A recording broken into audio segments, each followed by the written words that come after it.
गोटे नुआ भिडियो समस्त को स्वागत। यही भिडियो आम स्पेशल ओटीईटी 2025 किसी हिस्ट्री क्वेश्चन डिस्कसन करवा। तो जो टीचर मैंने 2025 मसीहा स्पेशल ओटीईटी दौरान यही भिडियो बहुत हेल्पफुल हो। तो ये आम किसी सिलेक्टिव क्वेश्चन नहीं से क्वेश्चन गुड़िक देखी ना। प्रथम प्रश्न हूँ इंग्रेज दरा विषय को क्यों स्थान धरले? भद्रक ना बालेश्वर ना बारिपदा ना अनुगुल। तेरे इंग्रेज माने दरा विषय को निम्नोक्त क्यों स्थान धरले तेरे तार आंसर हो अनुगुल धरले। ऑप्शन डी हो राइट आंसर। एबार 2 नंबर निम्नोक्त क्यों स्थान रे दरा विषय मृत्यु होइथिला? कलिकता ना बालेश्वर ना बॉम्बे ना मांद्राज। तेरे क्यों स्थान रे दरा विषय मृत्यु होइथिला तेरे तार आंसर हो कोठी ना मांद्राज रे। ऑप्शन डी हो राइट आंसर। एबार 3 नंबर केन्दुझर आदिवासी भूया संप्रदाय निम्नोक्त काहाकू केन्दुझर राजगादी रे बसिया पई समर्थन करू नथिले? बृंदावन भंजंकू ना धनुर्जय भंजंकू ना विष्णुप्रियांकू ना रत्ना नायकंकू। तेबे केन्दुझर आदिवासी भूया संप्रदाय निम्नोक्त काहाकू केन्दुझर राजगादी रे बसिया पई समर्थन करू नथिले? तेबे तार आंसर हो कौन ना धनुर्जय भंज। धनुर्जय भंज ऑप्शन बी हो राइट आंसर। एबार 4 नंबर निम्नोक्त केते मसीह राजा धनुर्जय विरुद्ध रे विद्रोह हैला? 1868 ना 1872 ना 1874 ना 1875। तेबे तार आंसर हो 1868 मसीह विद्रोह आरंभ है। 1868 ऑप्शन ए हो राइट आंसर। एबार 5 नंबर निम्नोक्त केते ख्रीष्टाब्द रे इंग्रेज शासक त्रिविक्रम भंज को मयूरभंजर राजा रूपे स्वीकार करथिले? 1810 ना 1812 ना 1814 ना 1816।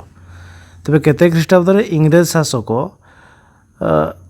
त्रिविक्रम भंज को मयूरभंजर राजा रूपे स्वीकार करथिले? तेबे तार आंसर हो 1810। ऑप्शन ए हो राइट आंसर। एबार 6 नंबर 1998 इंग्रेज मान विरोध में निम्नोक्त क्यों मेली होइथिला? रत्ना मेली ना धरणी मेली ना दरा मेली ना चकरा मेली। तेबे 1898 मसीह कौन होइथिला ना धरणी मेली होइथिला? ऑप्शन बी हो राइट आंसर। एबार 7 नंबर निम्नोक्त क्यों कारण पर 1891 राजा धनुर्जय भंज को आदेश को विरोध करी धरणीधर नेतृत्व रे प्रजा माने एकाठी होइथिले? ऑप्शन अच्छी धनुर्जय भंज प्रजा उपरे अधिक कर बसाई थिले ना धनुर्जय भंज प्रजा मेली को बेआईन घोषणा कले ना इंग्रेज माने भूया मानक उपरे आक्रमण कले ना बेठी रे एक बंध निर्माण करने राजा धनुर्जय भंज चाहिए? तेबे प्रश्न थिला क्यों कारण पर 1891 राजा धनुर्जय भंज आदेश को विरोध करी धरणीधर नेतृत्व रे प्रजा माने एकाठी होइथिले? तेबे तार आंसर हो कौन ना बेठी रे एक बंध निर्माण करने राजा धनुर्जय भंज चाहिए जोटा कि आमर विरोध होता। तेणु ऑप्शन डी हो राइट आंसर। एबार 8 नंबर 1820 मसीह निम्नोक्त क्यों कारण पर कोल्हो माने सिंहभूमि राजा घनश्याम सिंह विरुद्ध रे विद्रोह करथिले? तेज 1820 मसीह कोल्हो माने राजा घनश्याम सिंह विरुद्ध रे विद्रोह करथिले कौथिपई? ऑप्शन अच्छी सिंहभूमि राजा कोल्हो मानक उपरे अत्याचार करुथिले ना सिंहभूमि राजा कोल्हो मानकू तांको अंचल विताड़ित करने को चाहूथिले ना सिंहभूमि राजा कोल्हो मानक अधिकृत जमी को दखल करने को चाहूथिले ना सिंहभूमि राजा कोल्हो मानक उपरे आक्रमण कले? तेबे तार आंसर हो कौन ना सिंहभूमि राजा कोल्हो मानक अधिकृत जमी को दखल करने को चाहूथिले? तेणु ये ऑप्शन सी हो राइट आंसर। एबार 9 नंबर कमिशनर स्टॉकवेल निम्नोक्त केबे तांको पदवी इस्तीफा देले? 1830 ना 1831 ना 1832 ना 1833। कमिशनर स्टॉकवेल ତାହେଲେ କେବେ ତାଙ୍କ ପଦବୀରୁ ଇସ୍ତଫା ଦେଇଥିଲେ ତାର ଆନ୍ସର୍ ହେଇଯିବ 1832 ଅପସନ୍ ସି ହେଇଯିବ ରାଇଟ୍ ଆନ୍ସର୍। ଏପରେ 10 ନମ୍ବର ଅସନ୍ତୁଷ୍ଟ କଲହମାନେ ନିମ୍ନୋକ୍ତ କାହାକୁ ମାରିଦେବାକୁ ଧମକ ଦେଇଥିଲେ? ଅପସନ୍ରେ ଅଛି ଘନଶ୍ୟାମ ସିଂଙ୍କୁ, ନା ଷ୍ଟକୱେଲକୁ, ନା ମାଧବ ଦାସ ମହାପାତ୍ରଙ୍କୁ, ନା ମୟୂରଭଞ୍ଜର ରାଜାଙ୍କୁ। ତେବେ କୋଲ୍ହମାନେ କାହାକୁ ମାରିଦେବାକୁ ଧମକ ଦେଇଥିଲେ? ତେବେ ତା'ର ଆନ୍ସର୍ ହେଇଯିବ କ'ଣ ନା ମାଧବ ଦାସ ମହାପାତ୍ର। ଏ ଅପସନ୍ ସି ହେଇଯିବ ରାଇଟ୍ ଆନ୍ସର୍। ଏପରେ 11 ନମ୍ବର ମୟୂରଭଞ୍ଜର ରାଜା ଶ୍ରୀ ରାମଚନ୍ଦ୍ର ଭଞ୍ଜଦେଓ ନିମ୍ନୋକ୍ତ କେବେ ମୃତ୍ୟୁବରଣ କରିଥିଲେ?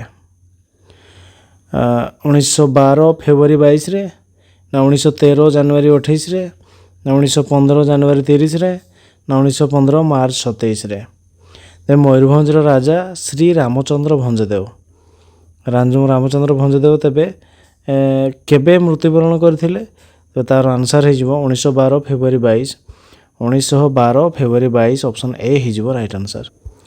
ଏପରେ 12 ନମ୍ବର ନିମ୍ନୋକ୍ତ କେତେ ମସିହାରେ ପ୍ରଥମ ବେତନଟି ହାଟରେ ଇଂରେଜ ଶାସନ ଜମିଦାରଙ୍କ ଶୋଷଣକୁ ପ୍ରତିବାଦ କରାଯାଇଥିଲା?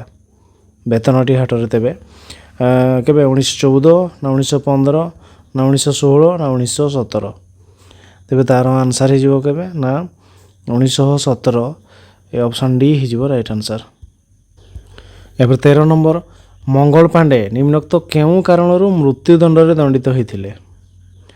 ଅପସନ୍ରେ ଅଛି ଏନଫିଲ୍ଡ ବନ୍ଧୁକ ବ୍ୟବହାର କରିବାକୁ ମନା କଲେ, ନା ଇଂରେଜ ଅଫିସରଙ୍କ କଥାକୁ ଅବମାନନା କଲେ, ନା ସିପାହୀମାନଙ୍କୁ ଇଂରେଜ ବିରୋଧରେ ଏକଜୁଟ କଲେ, ନା ରାଗି ଯାଇ ଇଂରେଜ ଅଫିସରଙ୍କୁ ହତ୍ୟା କଲେ?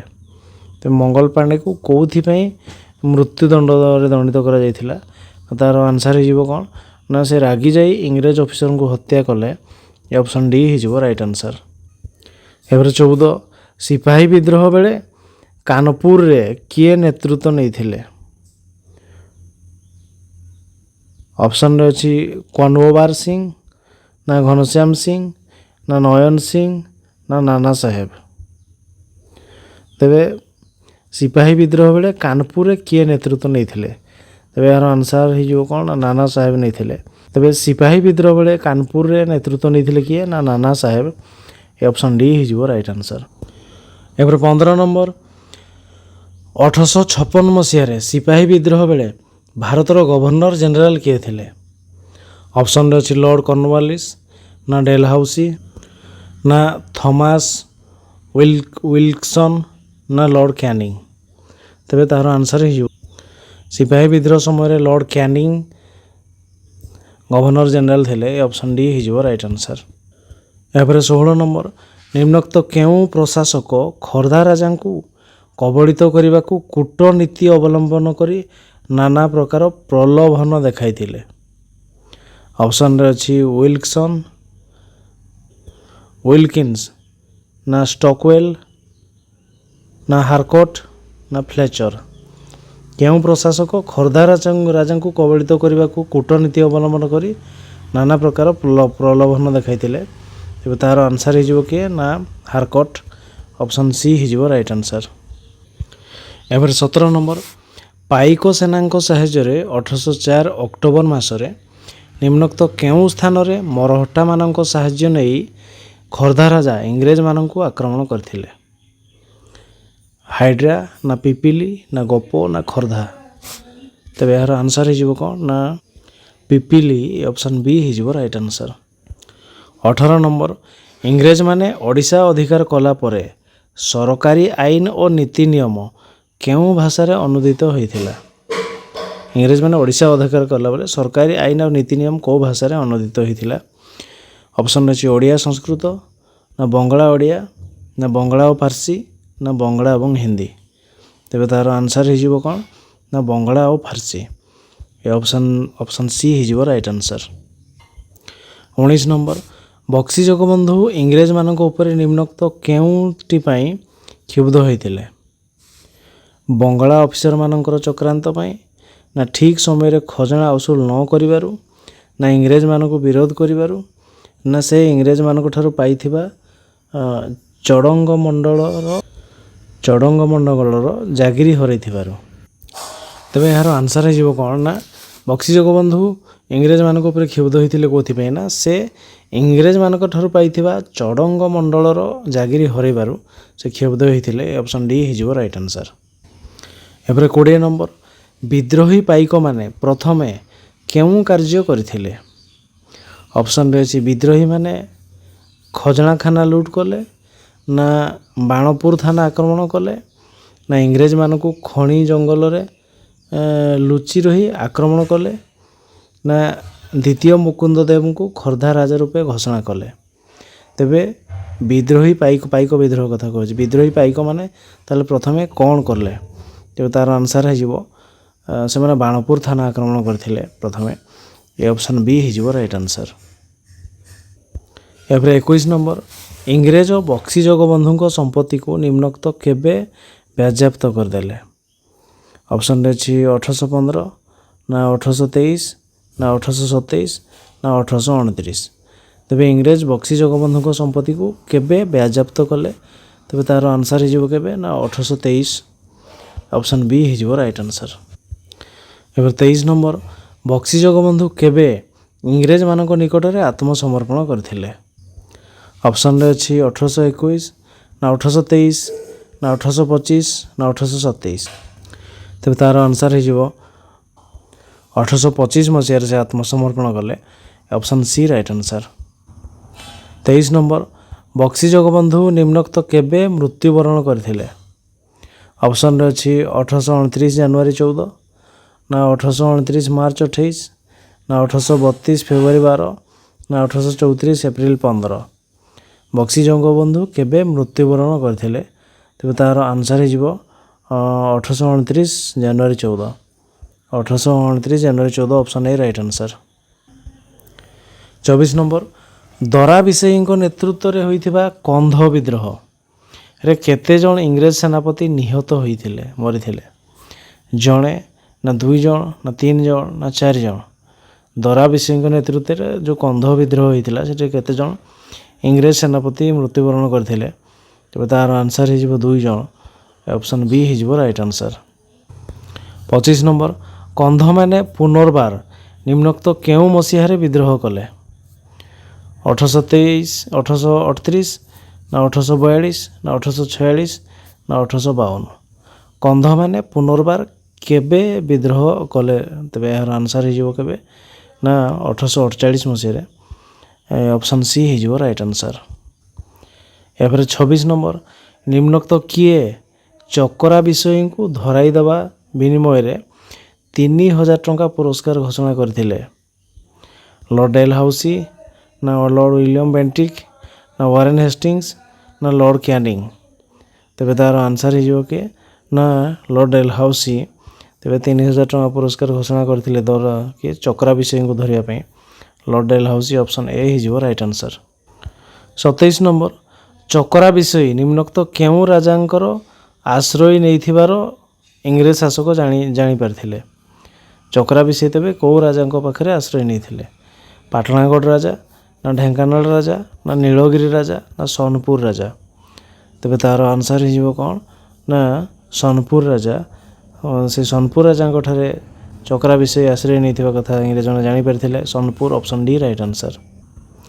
28 ନମ୍ବର ନିମ୍ନୋକ୍ତ କେଉଁ ରାଜା ଚକରା ବିଷୟୀଙ୍କୁ ସାହାଯ୍ୟ କରୁଥିବାର ସନ୍ଦେହ କରି ଇଂରେଜ ଶାସକ ତାଙ୍କ ସମ୍ପତ୍ତିକୁ ବାଜ୍ୟାପ୍ତ କରିବାକୁ ଚେତାବନୀ ଦେଇଥିଲେ? ସୋନପୁର, ନା କୁଜଙ୍ଗ, ନା ବୌଦ୍ଧ, ନା ମୟୂରଭଞ୍ଜ? ତେବେ ତା'ର ଆନ୍ସର୍ ହେଇଯିବ କ'ଣ ନା ବୌଦ୍ଧ ରାଜା। Boudh. Option C right answer. 29 ରତ୍ନାମେଡ଼ି ନିମ୍ନୋକ୍ତ କେଉଁ ମସିହାରେ ହୋଇଥିଲା? 1859, ନା 1862, ନା 1868, ନା 1879? ରତ୍ନାମେଡ଼ି କେବେ ହେଇଥିଲା? ତେବେ ତା'ର ଆନ୍ସର୍ ହେଇଯିବ 1868 ମସିହା। Option C right answer.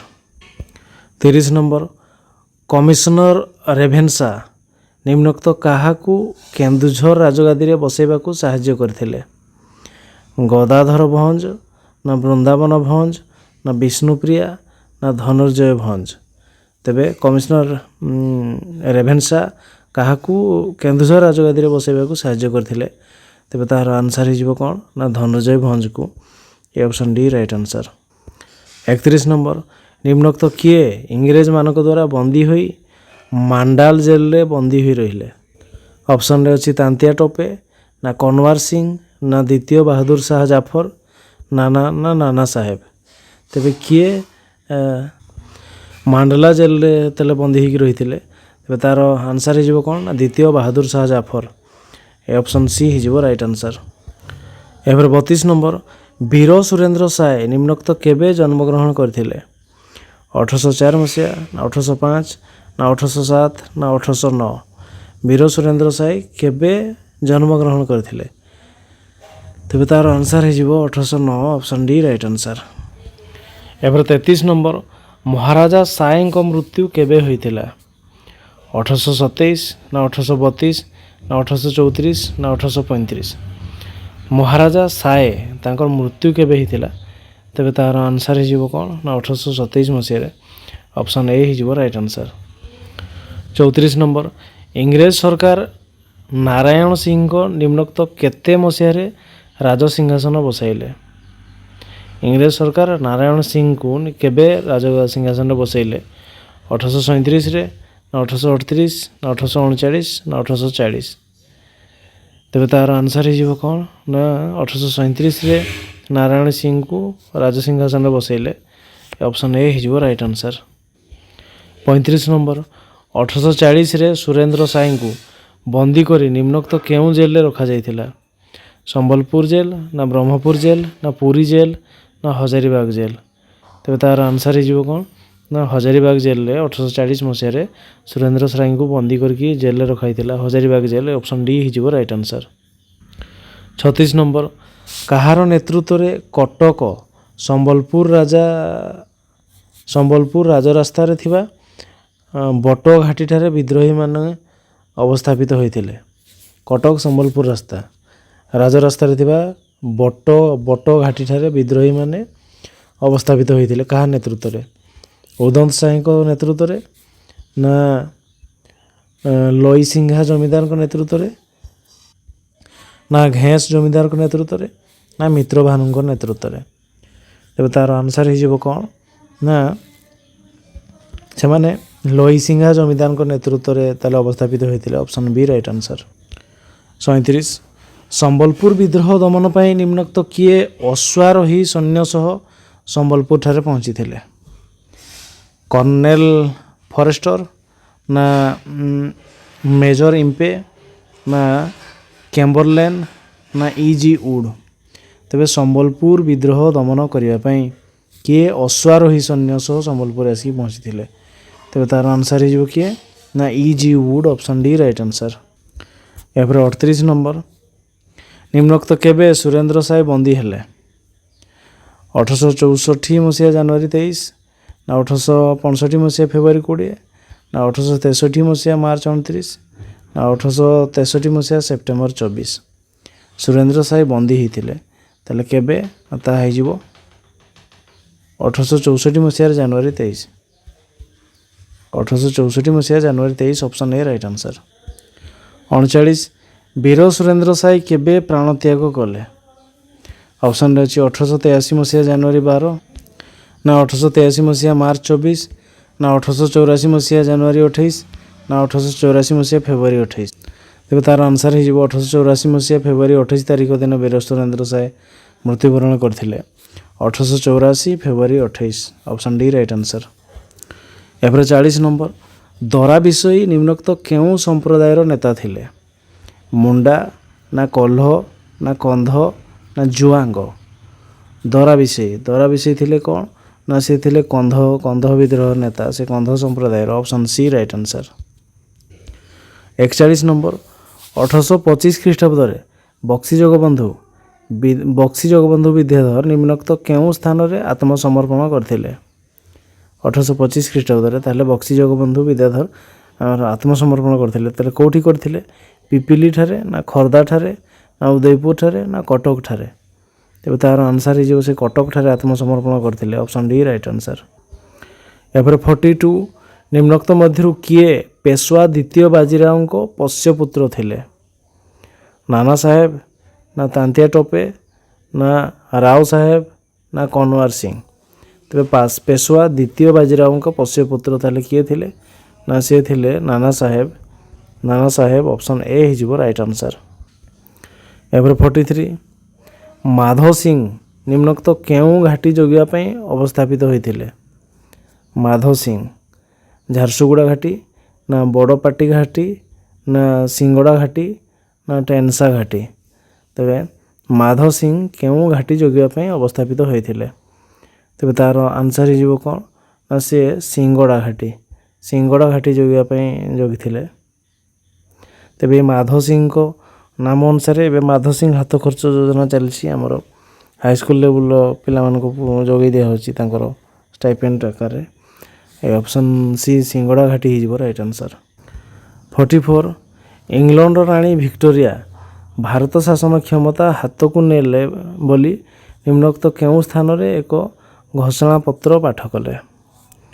ଦିଲ୍ଲୀରେ ନା କଲିକତାରେ ନା ମାଡ୍ରାସରେ ନା ଆଲାହାବାଦରେ। ତେବେ ଇଂଲଣ୍ଡର ରାଣୀ ଭିକ୍ଟୋରିଆ ଭାରତ ଶାସନର କ୍ଷମତା ହାତକୁ ନେଇଛନ୍ତି ବୋଲି ଗୋଟେ ଘୋଷଣା କରିଥିଲେ। ତାହା କେଉଁଠି କରିଥିଲେ ନା ତାହା ଆଲାହାବାଦରେ କରିଥିଲେ। ଅପସନ୍ ଡି ହେଇଯିବ ରାଇଟ୍ ଆନ୍ସର୍। ଏହାପରେ 45 ଜୟୀ ରାଜଗୁରୁ ନିମ୍ନୋକ୍ତ କେବେ ଜନ୍ମଗ୍ରହଣ କରିଥିଲେ? ଅପସନ୍ରେ ଅଛି 1738 ଅକ୍ଟୋବର 19 ନା 1739 ଅକ୍ଟୋବର 29 ନା 1740 ନଭେମ୍ବର 16 ନା 1740 ଡିସେମ୍ବର 12। ଜୟୀ ରାଜଗୁରୁ କେବେ ଜନ୍ମଗ୍ରହଣ କରିଥିଲେ? ତେବେ ତା'ର ଆନ୍ସର୍ ହେଇଯିବ 1739 October 29 1739 October 29 option B right answer. 46 number Jayi ରାଜଗୁରୁଙ୍କର ମାତାଙ୍କ ନାମ ନିମ୍ନୋକ୍ତ ମଧ୍ୟରୁ କେଉଁଟି? ଚାରୁବାଡ଼ା ନା ଶଶିକଳା ନା ଝେମାମଣି ନା ହାରାମଣି। ତେବେ ତା'ର ଆନ୍ସର୍ ହେଇଯିବ ଜୟୀ ରାଜଗୁରୁଙ୍କ ମାତା ଥିଲେ Haramani. Option D right answer. 47 ଜୟୀ ରାଜଗୁରୁଙ୍କୁ ନିମ୍ନୋକ୍ତ କେଉଁ ରାଜା ରାଜସଭାରେ ପ୍ରଥମେ ଜଣେ ପଣ୍ଡିତ ଭାବରେ ନିଯୁକ୍ତ କରିଥିଲେ? ଧନଞ୍ଜୟ ହରିଚନ୍ଦନ ନା ମୁକୁନ୍ଦ ଦେବ ନା ତ୍ରିବିକ୍ରମ ଭଞ୍ଜ ନା ଦିବ୍ୟସିଂହ ଦେବ। ତେବେ ତା'ର ଆନ୍ସର୍ ହେଇଯିବ ସେ ଦିବ୍ୟସିଂହ ଦେବଙ୍କ ରାଜସଭାରେ ଜଣେ ପଣ୍ଡିତ ଭାବେ ନିଯୁକ୍ତ ପାଇଥିଲେ Dibyasingha Deb. Option D right answer. 48 Jayi Rajguru ନିମ୍ନୋକ୍ତ କାହାର ଅଭିଭାବକ ଭାବରେ କାର୍ଯ୍ୟ କରୁଥିଲେ? ଯଦୁନାଥ ଭଞ୍ଜ ନା ଧନଞ୍ଜୟ ଭଞ୍ଜ ନା ତ୍ରିବିକ୍ରମ ଭଞ୍ଜ ନା ଦ୍ୱିତୀୟ ମୁକୁନ୍ଦ ଦେବ। ଜୟୀ ରାଜଗୁରୁ କାହାର ଅଭିଭାବକ ଭାବେ କାର୍ଯ୍ୟ କରୁଥିଲେ? ତେବେ ତା'ର ଆନ୍ସର୍ ହେଇଯିବ କ'ଣ ନା ସେ ଦ୍ୱିତୀୟ ମୁକୁନ୍ଦ ଦେବଙ୍କ ଅଭିଭାବକ ଭାବେ କାର୍ଯ୍ୟ କରୁଥିଲେ। Option D right answer. ଏପରେ 49 1798 ମସିହାରେ ନିମ୍ନୋକ୍ତ କେଉଁ ଘଟଣାଟି ଘଟିଥିଲା? ଅପସନ୍ରେ ଅଛି ଜୟୀ ରାଜଗୁରୁ ରାଜ୍ୟର ସମସ୍ତ ପ୍ରକାର ଶାସନ ନିୟନ୍ତ୍ରଣର କ୍ଷମତା ନିଜ ହାତକୁ ନେଲେ ନା ରାଜା ଦିବ୍ୟସିଂହ ଦେବଙ୍କ ମୃତ୍ୟୁ ଘଟିଲା ନା ଦିବ୍ୟସିଂହ ଦେବଙ୍କ ରାଜ୍ୟ ମଧ୍ୟରେ ଅନ୍ତର୍ଯୁଦ୍ଧ ହେଲା ନା ରାଜ୍ୟରେ ଦୁର୍ଭିକ୍ଷ ପଡ଼ିଲା। 1798 ମସିହାରେ କେଉଁ ଘଟଣାଟା ଘଟିଥିଲା? ତେବେ ତା'ର ଆନ୍ସର୍ ହେଇଯିବ କ'ଣ ନା ଜୟୀ ରାଜଗୁରୁ ରାଜ୍ୟର ସମସ୍ତ ପ୍ରକାର ଶାସନ ନିୟନ୍ତ୍ରଣର କ୍ଷମତା ନିଜ ହାତକୁ ନେଇଥିଲେ। Option A right answer. 50 number Mukunda Deb ନିମ୍ନୋକ୍ତ କାହା ସାହାଯ୍ୟରେ ଖୋର୍ଦ୍ଧାରୁ ଇଂରେଜମାନଙ୍କୁ ତଡ଼ିବା ପାଇଁ ସ୍ଥିର କଲେ? ବକ୍ସି ଜଗବନ୍ଧୁ ନା ଦରା ବିଶୋଇ ନା ରତ୍ନାନାୟକ ନା ମରହଟ୍ଟା। ମୁକୁନ୍ଦ ଦେବ ତାହେଲେ କାହାର ସାହାଯ୍ୟ ନେଇକି ଇଂରେଜମାନଙ୍କୁ ତଡ଼ିବା ପାଇଁ ଚେଷ୍ଟା କରିଥିଲେ? ତେବେ ସେ ମରହଟ୍ଟାମାନଙ୍କ ସାହାଯ୍ୟ ନେଇଥିଲେ। Option D right answer.